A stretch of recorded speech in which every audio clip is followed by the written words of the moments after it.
And welcome to Wages of Cine, 31 Days of Horror. I'm Dan Beck, and I'll be reviewing Black Christmas. If this movie doesn't make your skin crawl, it's on too tight. So Black Christmas was 1974, directed by Bob Clark. You might know Bob Clark from A Christmas Story, Little Ralphie wanting a BB gun. This was his, wasn't his first movie, but it was the one that kind of broke him in. He made this trying to get into the business. So what is Black Christmas all about? Let's just see what it says on the internet. As winter break begins, a group of sorority sisters, including Jess, played by Olivia Hussey, and the often inebriated Barb, played by Margot Kidder, begin to receive anonymous, lascivious phone calls. Initially, Barb eggs the caller on. Oh, why don't you go find a wall socket and stick your tongue in it? That'll give you a charge. But stops when he responds threateningly. Soon, Barb's friend, Claire, Lynn Griffin, goes missing from the sorority house, and a local adolescent girl is murdered, leading the girls to suspect the serial killer is on the loose. But no one realizes just how near the culprit is. So, for Black Christmas, I decided to make a Christmas ornament, or wreath if you will. And this depicts Claire from the poster. So this is kind of representing the poster. And I will hang this up at Christmas and at Halloween because it's so cool. If you watch a little later, you can see my build process for that. So Black Christmas, it's a Canadian film directed by Bob Clark, as I said. It's a really good movie. This is one of the early slashers. It's said to have spawned the slasher movie. It's well put together. I like Bob Clark. I like the stuff that he's done. You might remember Christmas Story, Porky's. He's done like a ton of different kinds of movies, different genres. It was rumored that Bob Clark was talking to John Carpenter, and they were supposed to do a movie together. John Carpenter wanted Bob Clark to make another horror movie, but Bob Clark told him that he only did Black Christmas so he could get into the business, because he just wanted to make movies. I don't know how true it is. It's just what I've read on the internet. So when he was asked by John Carpenter, he declined, and John Carpenter was like, well, if you were to make another horror movie, what would you do? And Bob Clark told him that I would probably make a horror movie that had a guy going around killing people in a mask on Halloween, and he had escaped from an insane asylum. Sounds a lot like a movie that John Carpenter made, but I can't remember the name of it. Maybe it'll come to me. Halloween. So this movie is a psychological thriller. There are some moments of hacking and slasher shenanigans going on, but it's more about the setup and the tension that it builds. Yeah, what I've done is I've tapped this phone so that when it rings, it'll ring at the station house too. And it's really good at building the tension. There was a little girl murdered over in the park tonight. Yes, I heard. If you haven't seen it, there's going to be a couple of spoilers. Your phone's ringing. As the story progresses, they keep getting phone calls, and the police are trying to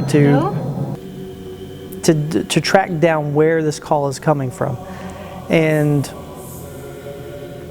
the lead detective is John Saxon. One of the girls that was in this afternoon gave it to me. She gave it to you? Yeah. Nash, I don't think you could pick your nose without written instructions. You might know him from a lot of 70s movies. But as they're trying to track it down, turns out the call is coming from inside the house. This is Graham. It's group 140, terminal 55.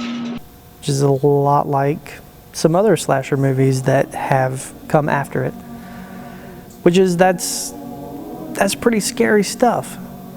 And it's the iconic image is Claire in the attic in a rocking chair with a bag wrapped around her head, and that, I mean, he just kills her, puts her in the attic. It's iconic, and it's all set during like a festive and happy time.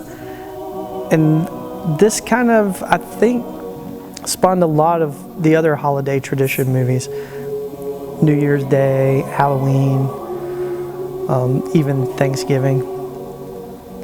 The look of the film, it has a good feel to the cinematic atmosphere that it has. It just really puts you in there.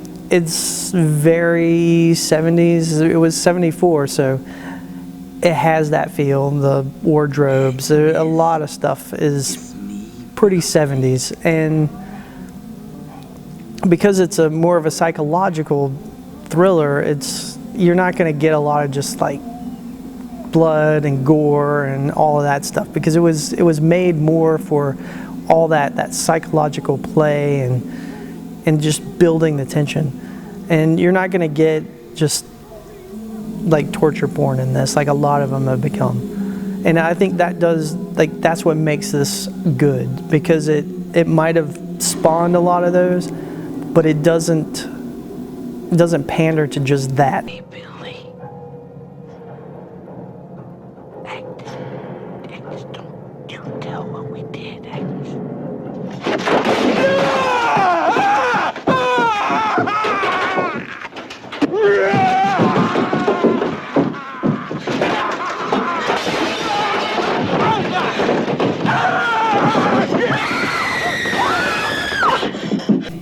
Black Christmas, I like this movie. I like to watch it at Christmas time, because horror movies are fun at Christmas.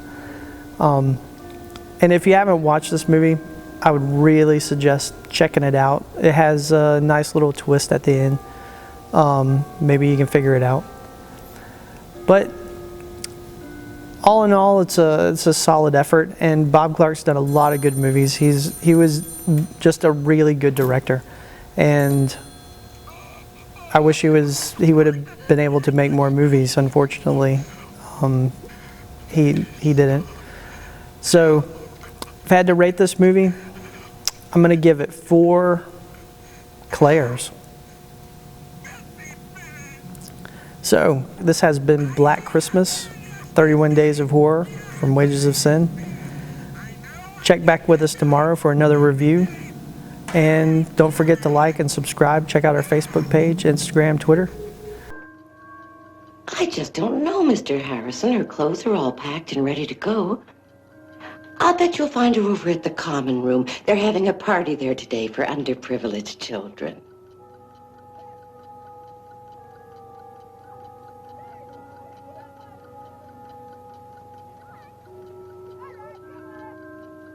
Yes, I know. I'm very disappointed in this atmosphere.